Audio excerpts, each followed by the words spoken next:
Hey everyone, welcome back to the channel. In today's tutorial, I'll show you how to install the YouTube app on your Mac in just a few simple steps. Let's get started. First, open Safari. You can do this by clicking on the Safari icon in your dock or by opening Spotlight Search.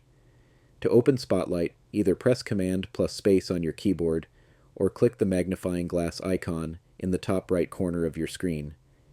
Then type Safari and hit Enter to launch it. Once Safari is open, go to youtube.com. Now at the top of your screen, click File in the menu bar and select Add to Dock. A pop-up will appear, allowing you to rename it if you want. I'll leave it as YouTube. After clicking Add, you'll see the YouTube icon appear in your dock. Now here's the cool part.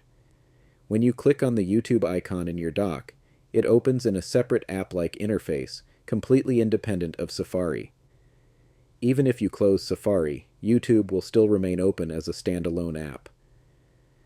To test it, I'll quit Safari now, and as you can see, YouTube is still running.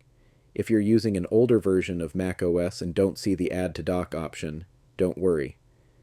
I'll leave a link in the description with an alternative method to install the YouTube app. And that's it. You now have YouTube installed on your Mac as a standalone app. If this tutorial helped, don't forget to leave a like. It really supports the channel. Thanks for watching, and I'll see you in the next one.